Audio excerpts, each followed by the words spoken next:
In this bulletin, the New Zealand Prime Minister supports Kiwi kids at the record-breaking Weet-Bix triathlon. There are more attempts to legislate Sunday as an official rest day within the European Union. And a science printing apprentice wins 4 industry awards. This is InFocus News. Hello, I'm David Gibbons. And I'm Tanya Chan. Thanks for joining us. 1,400 young competitors in New Plymouth, New Zealand have helped break the world record for a triathlon series, pushing the total number up to 18,959 participants nationwide. Amidst giant cheering from the crowd, Prime Minister John Key congratulated the participants of the iconic Weet-Bix triathlon. Prime Minister Key said the Sanitarium Health Food Company series was hugely important in getting youngsters involved and active. Companies like Sanitarium, they're out there with real sense of corporate responsibility. They're putting back into the community, and kids are seeing that it's on top of that a very healthy food to have when you're out in having a triathlon. Competitors swam 100 or 200 metres depending on age, followed by a 4 or 8 kilometre bike ride and a 1.5 kilometre run. After giving every competitor a gold medal, sporting stars posed for photos with the kids and their proud parents. It's a great event for young kids and parents to come out and give them an opportunity to do the Weet-Bix triathlon. It's such a great event. There's so many kids out there doing their best and being out there and being active. New Plymouth's triathlon was the last in a series of 11 across New Zealand. And there will be a fuller report on the triathlon later in the program. English Prime Minister Gordon Brown has called upon people everywhere to help bring the world out of the global recession by living according to the deep moral sense shared by all faiths. Quoting passages from the Bible, Brown asked people to unite in forming a global society. He also said that markets needed to have the morals and values of society at their heart in order to serve people best. Recent attempts to legislate Sunday as an official rest day within the European Union continue to cause concern among Seventh-day Adventists and other faith groups.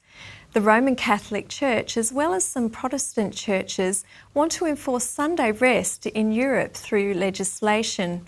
Adventists support many of the arguments in favour of rest, such as family, health and ecology and values. But Adventists do not support Sunday rest legislation, which risks forcing minority groups who observe a day other than Sunday to conform with mainstream practices. To date, all Sunday law initiatives through the European Union have failed, but publications including the Belgian Catholic weekly De Monche continue the push, quoting Pope Benedict XVI as supporting the struggle for legislated Sunday rest. According to AAP, a religious cult member living in Maryland, United States, accused of starving her 1-year-old son to death, has sought an unusual deal with prosecutors. Ria Ramkissoon, 22, wants her guilty plea withdrawn if her child is resurrected. Police allege that the members of the now defunct religious group One Mind Ministries stopped feeding the boy when he refused to say Amen after a meal. After the boy died, his mother sat next to his body and prayed for his resurrection. According to the Morocco's Interior Ministry, it has expelled 5 Christian missionaries last month for illegally trying to convert Muslims. All 5 missionaries were sent to Spain by boat after they were caught in a meeting with Moroccan Muslims in Casablanca. Morocco's population are almost entirely Sunni Muslims, and it is illegal to proselytise to convert Muslims. However, Christians, who make up about 1.1% of the population, are allowed to freely worship in churches. One of the press operators at Signs, the printing arm of the Adventist Media Network in Warburton, Victoria, has been awarded by the Royal Melbourne Institute of Technology. Jared Knight was a finalist for the Apprentice of the Year in Victoria. Knight took away 4 industry training awards, including the George Colley, George Kidman and Brissett Awards.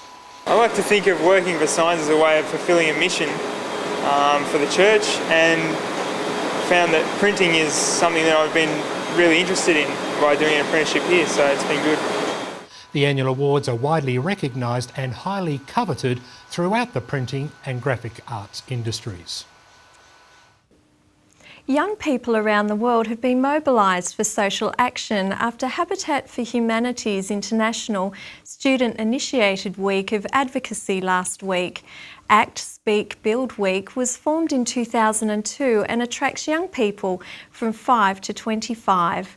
This year, they will be working worldwide in partnership with local Habitat affiliates to plan and host events focused on ending poverty and advocating improved housing conditions for the poor.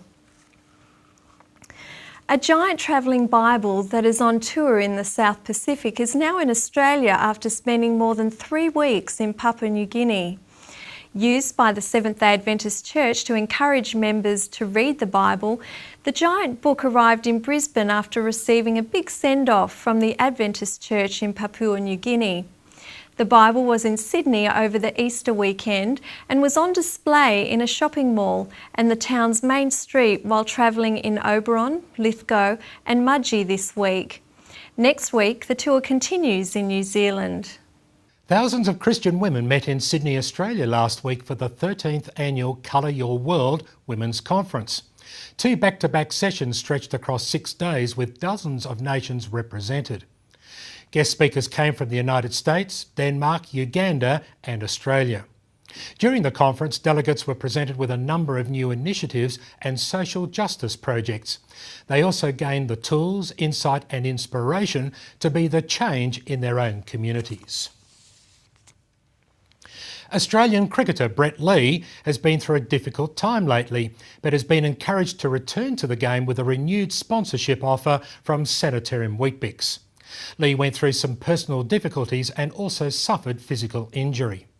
According to the Sydney Sun Herald, the paceman has piled on 10 kilos of muscle. And Lee says he's feeling fitter and stronger physically and mentally. Lee has just re-signed with Weet-Bix, extending his association with the company to an incredible 12 years. A coalition of church councils has called on NATO to work towards a world free of nuclear weapons. A nuclear weapon-free world is not only possible but more secure, the coalition said in a letter sent to NATO leadership last week. The letter was signed by the General Secretaries of the World Council of Churches, the Conference of European Churches, the National Council of Churches of Christ USA and the Canadian Council of Churches. 2 mainline Protestant denominations are considering allowing local congregations to select pastors who are in long-term, monogamous, same-gender relationships. The Church Council of the 5 million member Evangelical Lutheran Church of America sent its recommendations to its National Assembly late last month. The proposal would take effect if supported by a majority vote at the Assembly's biennial meeting in August. Meanwhile, the 2.3 million member Presbyterian Church in America approved the idea last year. However, a majority of the church's 173 district bodies must vote in favour of the proposal by June for it to become church policy. Both denominations have previously permitted the ordination of gay clergy, but only on the condition that they remained celibate. Children aged 10 to 14 in the South Pacific now have a new way of learning to pray and develop daily Bible reading habits. A prayer journal developed by the Adventist Children's Ministries in the South Pacific encourages children to spend at least an hour a day reading and reflecting on specific Bible verses. We think it's really important to encourage them to read the Word and to get a love for knowing the Word for themselves, and we see that this is a way that they can do it. The prayer journal has morning and evening reflection pieces that reveal how the Old and New Testaments have the same themes. It covers 3 main areas: grace, worship and the result. This has been InFocus News. I'm David Gibbons. And I'm Tanya Chan. Thanks for watching.